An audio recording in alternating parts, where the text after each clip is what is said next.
오늘 우리에게 주시는 하나님의 말씀은 민수기 23장 13절에서 26절까지 말씀입니다. 13절 발락이 말하되 나와 함께 그들을 달리 볼 곳으로 가자. 거기서는 그들을 다 보지 못하고 그들의 끝만 보리니 거기서 나를 위하여 그들을 저주하라 하고 아멘. 어제 본문에서 모압 왕 발락이 이스라엘 백성들을 저주하라고 발람에게 요청했습니다. 하지만 발람이 오히려 축복을 했습니다.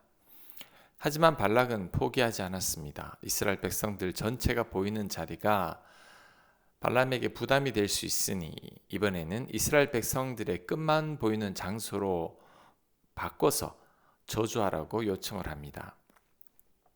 이 대목에서 발람이 어느 정도 정신을 차린 자라면 거절을 해야 합니다.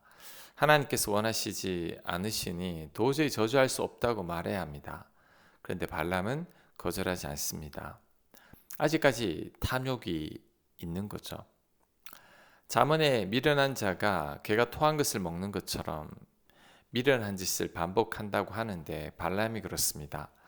한두 번 경고를 들었으면 이제 돌이켜야 하는데 미련한 짓을 계속 반복하고 있습니다.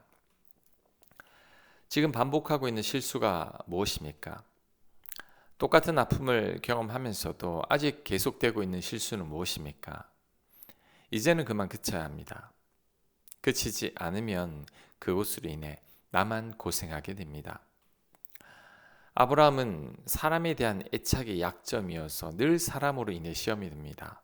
아버지의 죽음, 롯과 헤어짐, 아내를 빼앗긴 것, 이스마엘과 헤어진 것, 이삭을 바치라는 시험, 이 모든 시험이 사람과 연관되어 있죠. 우린 더 이상 발람과 같은 실수를 반복하면 안 됩니다. 14절 소빔들로 인도하여 비스가 꼭대기에 이르러 7 제단을 쌓고 각 제단에 숫송아지와 순양을 드리니 발람이 발락에게 이르되 내가 저기서 여호와를 만나 뵐 동안에 여기 당신의 번제물 곁에 서소서 하니라. 제단을 7개 만들어 각 제단마다 숫송아지와 순양을 바칩니다. 발락은 더 많은 제사를 드리면 저주할 수 있을 것으로 생각한 거죠. 그런데 제사로 내 목적을 이룰 수 있는 건 아니죠. 제사로 하나님을 움직일 수도 없습니다. 발락은 그것을 깨닫지 못하고 있습니다. 자녀가 고3이 되자 모든 예배를 빠지지 않고 교회 봉사도 앞서서 했던 한 집사님이 있었습니다. 하나님을 위해 열심히 예배와 봉사를 하면 하나님께서 자녀가 좋은 대학에 보내줄 것으로 생각한 거죠. 하지만 그 자녀가 대학에 떨어지자 시험에 들어서 교회를 나오지 않게 됐습니다. 이게 바로 발락의 신앙입니다. 내 행위로 하나님을 움직이려 한 거죠. 자녀가 공부는 안 해도 나의 열심으로 하나님을 감동시키려 한 것입니다. 이것은 잘못된 신앙입니다. 아무리 제사를 많이 드려도 하나님께서 기뻐하지 않으시면 아무런 소용이 없습니다. 제사의 횟수나 규모에 관계없이 내가 하나님 보시기에 바른 관계 속에 있어야 합니다. 그럴 때 작은 제사라도 하나님께서 연락하실 겁니다. 16절 여호와께서 발람에게 임하사 그의 입에 말씀을 주시며 이르시되 발락에게로 돌아가서 이렇게 말할지니라. 발람이 가서 본즉 발락이 번제물 곁에 섰고 모압 고관들이 함께 있더라. 발락이 발람에게 이르되 여호와께서 무슨 말씀을 하시더냐.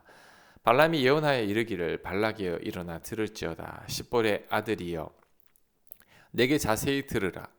하나님은 사람이 아니시니 거짓말을 하지 않으시고 인생이 아니시니 후회가 없으시도다.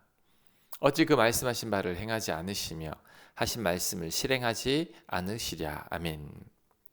하나님께서 또 발람에게 임하셨습니다. 그리고 말씀을 주시는데 저주가 아닌 또 이스라엘 백성을 축복하는 말씀입니다. 하나님은 거짓말을 하실 수 없고 말씀하신 바를 후회하지 않으시는 분이라는 거죠. 아무리 발락이 요구를 해도 하나님은 번복하지 않으신다는 거죠. 그러면서 하나님의 말씀을 전합니다. 20절 내가 축복할 것을 받았으니 그가 주신 복을 내가 돌이키지 않으리라. 야곱의 허물을 보지 아니하시며 이스라엘의 반역을 보지 아니하시는도다. 여호와 그들의 하나님이 그들과 함께 계시니 왕을 부르는 소리가 그들 중에 있도다. 아멘. 자, 여기서 야곱은 이스라엘 백성들을 말하는 것으로 이스라엘 백성들의 허물을 보지 않으시고 그들의 반역도 보지 않겠다고 하십니다. 또한 하나님께서 늘 함께 하시겠다고 말씀하셨습니다.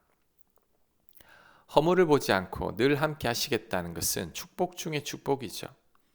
하나님께서 우리의 허물을 따지기 시작하면 도저히 우리는 하나님과 함께 할 수가 없습니다. 왜냐하면 우리들은 하나님 앞에 늘 죄 짓는 연약한 존재들이기 때문이죠.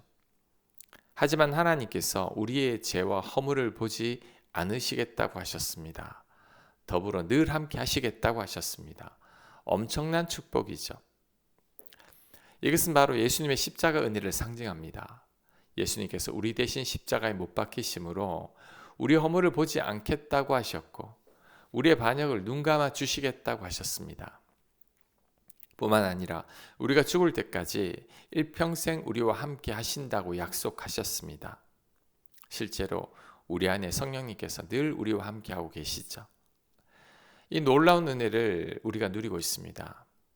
우리의 죄로 인해 우린 도저히 하나님 앞에 설 수 없지만 하나님께서 눈 감아 주시고 다 용서해 주시고 우리와 함께 하시겠다는 거죠.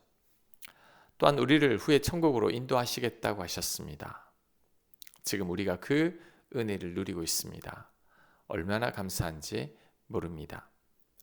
22절 하나님이 그들을 애굽에서 인도하여 내셨으니 그의 힘이 들소와 같도다. 야곱을 해할 점술이 없고 이스라엘을 해할 복술이 없도다. 이때 야곱과 이스라엘에 대하여 논할진대 하나님께 행하신 일이 어찌 그리 크냐 하리로다. 아멘. 애굽에서 인도해 내신 분이 하나님이십니다. 이 백성들의 힘이 들소와 같다고 합니다. 이스라엘 백성들을 해할 점술과 복술이 없다고 합니다.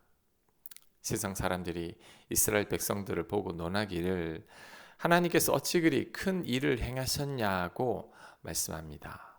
자, 이것은 우리들에게도 해당됩니다. 우리들도 이런 복을 누리고 있습니다. 하나님께서 죄 많은 세상에서 우리를 건져내셔서 하나님 곁으로 인도하셨습니다. 예수님의 십자가 공로로 우리가 하나님의 자녀가 된 거죠. 또한 내게 능력 주시는 자 안에서 우리는 모든 것을 할 수 있습니다. 하나님께서 우리를 들소처럼 강하게 하신 거죠. 이런 우리들을 보고 세상 사람들이 놀랍니다. 그 어떤 복술과 주술도 우리에게 통하지 않죠. 그 어떤 존재도 우리를 넘어뜨릴 수 없습니다. 사단 마귀도 우리를 해할 수 없는 거죠. 하나님께서 우리를 지키고 있기 때문입니다. 24절 이 백성이 암사자같이 일어나고 수사자같이 일어나서 움킨 것을 먹으며 죽인 피를 마시기 전에는 눕지 아니하리로다 하매 발락이 발람에게 이르되 그들을 저주하지도 말고 축복하지도 말라. 발람이 발락에게 대답하여 이르되 내가 당신에게 말하여 이르기를 여호와께서 말씀하신 것은 내가 그대로 하지 않을 수 없다고 하지 아니하더이까. 아멘. 이스라엘 백성이 암사자와 수사자 같다고 합니다. 적들을 다 죽이기 전에는 눕지 않는다고 합니다. 이 말은 모압 족속을 다 무찌르기 전까지는 눕지 않는다는 말과 같은 거죠. 발람이 이스라엘 백성에게 저주를 하는 게 아니라 오히려 모압 왕에게 저주를 하고 있죠. 발락 왕이 화가 났습니다. 이제 그만하라고 하며 저주도 축복도 하지 말라고 합니다. 하지만 발람은 하나님께서 주신 말씀을 하지 않을 수 없다고 발락에게 말하지 않았냐고 항변합니다.